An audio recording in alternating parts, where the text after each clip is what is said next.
Thank you. Kirk, what did Tommy tell you to get one more batter?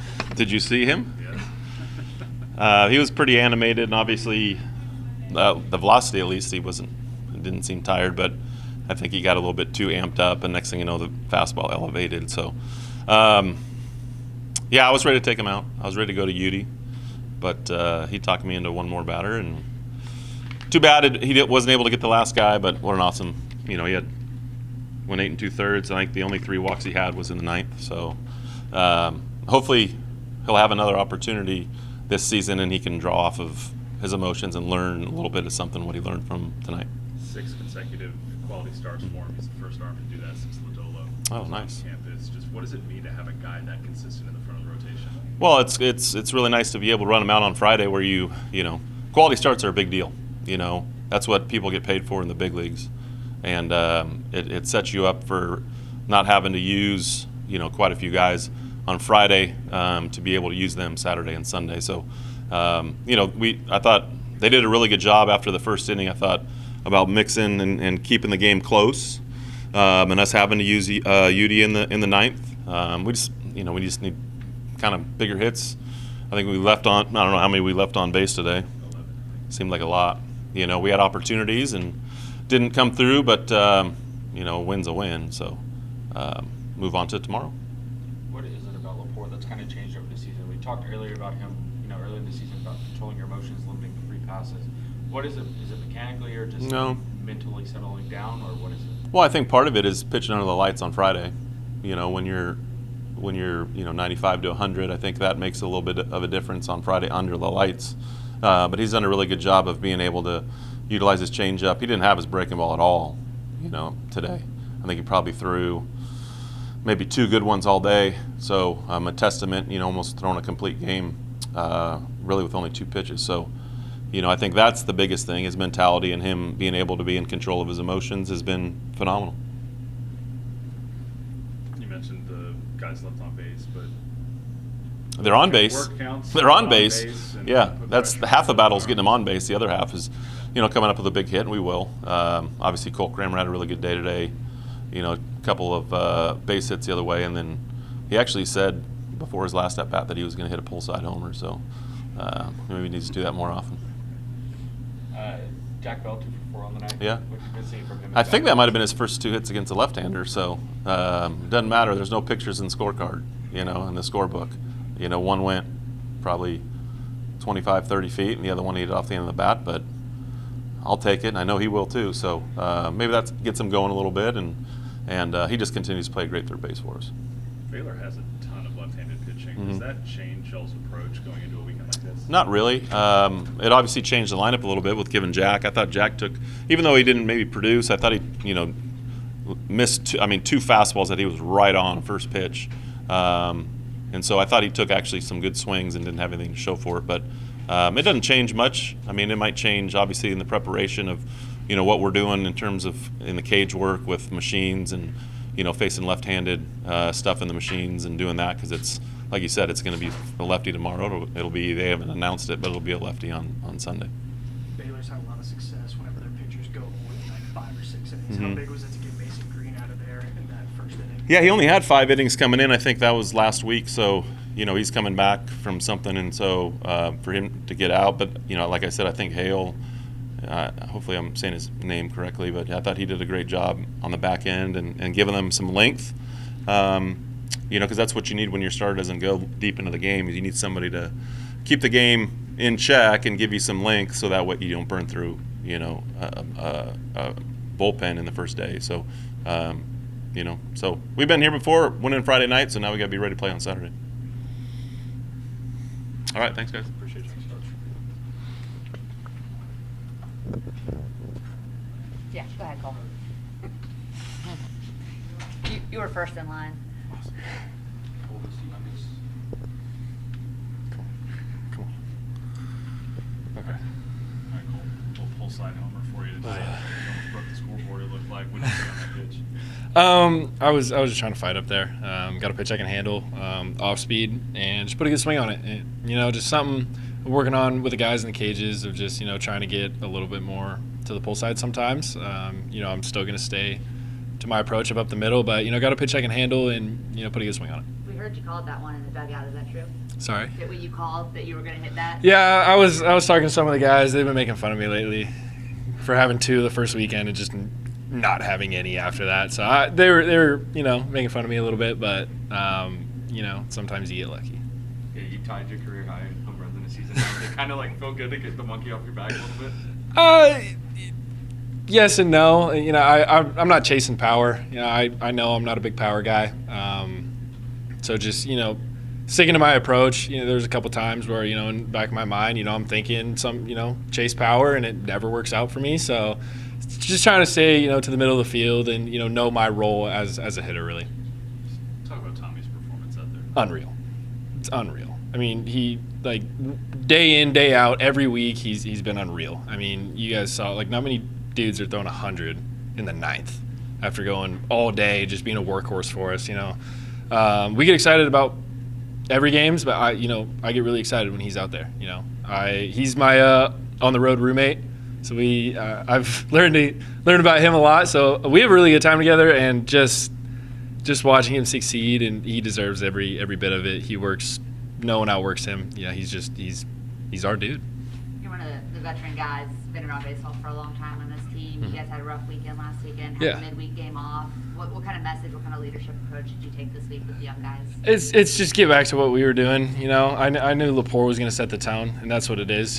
It's set the tone and then punch first. And I think in the first inning, LaPour did what LaPour does, and then we put a couple runs up and get leapt and rocking a little bit, and things get fun. So it's just having energy all day and punching when we need to punch and throwing up zeros. And I think we did a great job offensively, defensively. I think we had spotless in the field today too. So I mean, overall, great job. You got to tip your cap to Tommy. You got to tip your cap to Traeger. That dude's throwing 100. You got a freshman back there getting the job done for him. So overall, just good day out of the fellas. You mentioned the flawless defense today. Yeah. Just talk about Silva had a couple good plays over there to get double plays started and stuff up the middle. Just So, now you've got most of a season under your belt playing alongside him. Just what's your impression of him defensively? If I can't get to it, he probably will. So, I mean, he's the best shortstop I've ever played with, and I don't think it's. I think he's the best defensive shortstop in the country. I don't think it's a debate anymore. There's balls that get hit to him, and usually they're in the 6-hole up the middle. I just start running over to back up first. I expect it in his glove, and he makes the play. Feels like every time. So. Just having this is his 3rd year. He's a veteran guy. He's a leader on this team, and he's our shortstop. And I wouldn't want anyone else. I saw you talking to somebody in the stands before that home run. Oh man. Who was that? I don't know. I really don't. I'm not gonna lie to you. I don't know who that was. Sometimes I like to talk to the fans. That's probably I don't know if it's a flaw, good, bad thing, what it is. But I just remember going to games when I was younger, and being able to interact with people, I thought is awesome. I like talking to people. I think it's fun. But there's a time to, in between pitches, you can maybe say a little couple things, and then, you get right back into it, lock back in. But I like to have fun, something I do. But no, I'll maybe settle it down a little bit now that I feel like everyone knows that I talk to people. But I'm still gonna do it. Good to go. Awesome. Thank you guys. Appreciate you. Nice little pop on that. Yeah, geez. Still lot throwing of dap from 100. that guy. Yeah. I'm still hurt. Career long for your outing, as far as outings go. Tonight, touched 100 on your 113th pitch of the night. You were going back and forth with Los a little bit there in the ninth, trying to stay in the game. Just what was your message to him when you came out that first visit in the ninth? Well, man, I like to think that I'm kind of an elite competitor, and I mean, something about Lupton in the 9th inning when you're about to go CG just put a little fire that I've never really felt before. I was standing on the back of the mound. I felt like I had foam coming out of my mouth. Like, I'm still rocking. I can't stop moving. Like, the adrenaline that I experienced right there was unlike anything ever. And I was talking to Traeger after the game, and he was like, dude, I don't know what happened in the ninth, but you switched into a different person. And, I mean, so that's just a huge shout-out to our fans. I mean, the TCU Barstool does a great job of, promoting the game. And, I mean, it's a big series for us on the back end of a tough loss, a three-loss game week. But, those came out there, and I was like, man, like, I got this. Like, just let me go. I want to prove I could do this. And, I mean, wasn't able to get it done. But, I mean, when I got the pen and the defense behind me, I mean, I feel invincible up there. Yeah, I mean, talking about the defense, Cole Cramer and Anthony Silver at 5th and 6th in the Big 12 in double plays turn this year. Yeah. How nice is it being able to play with them behind you? Dude, it's unbelievable. I mean, and I think the thing that's overshadowed about them, I mean, obviously you see, I think Silva's the best, number-wise, he's the best defensive shortstop in the country, and Crame's got to be up there too. But, I mean, they are so talkative. They keep me out of my head. They keep me in my breath. They just do such a great job of kind of commanding the game in two big positions. And, I mean, it's just unbelievable how quick they are. I mean, there's something up with that glove. That thing's like a wizard, like Harry Potter. I don't know. How much has it changed for you moving to Friday night? You put together a lot of quality starts. You talked about playing under the lights at Lupton. What has that meant to you? How's that kind of changed your approach?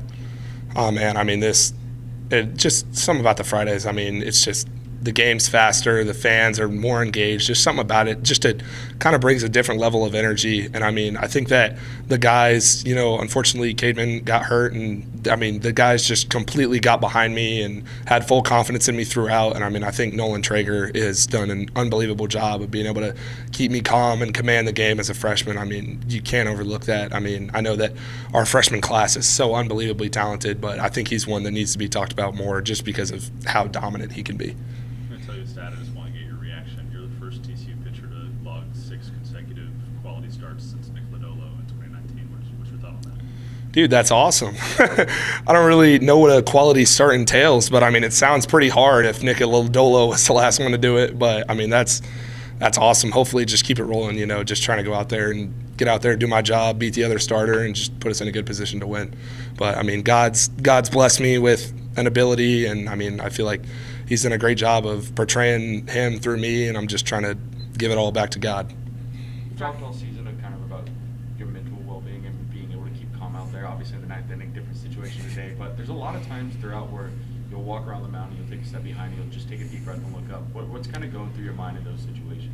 Yeah, man, that's me trying to reset. I mean, we're playing some really good competition, and the game can speed up on you. So, I mean, I like to try and get a deep breath, kind of try and flush my mind. Me and Dean, one of our mental coaches, have talked a lot about, getting that deep breath and getting back to one thing. So I usually like to catch a deep breath, try and completely press it out, take another one back in, and then I'm like, attack. That's just the main thing is just attack the zone, be through the middle, and just, I mean, hitting's hard. So.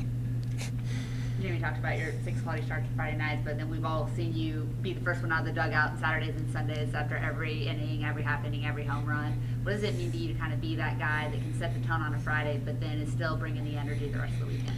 Yeah, I mean, I feel like my teammates are there for me when I'm throwing, so I like to give it right back to them because, I mean, they deserve it. They're out there making great plays. I feel like I've always been an energetic guy, and, I mean, I don't like being put in a box, so I just kind of like to just kind of show who I am. I don't know, I get a lot of videos of me dancing in the dugout, so hopefully we can tell those cameras to stop looking at me. But, I mean, I love this team. I love the school. I love everything about TCU, so I just want to bring energy as much as I can, just give back to it. Appreciate you guys. Quality start is at least 6 innings, no more than 300 runs allowed. There we go. Yes, sir.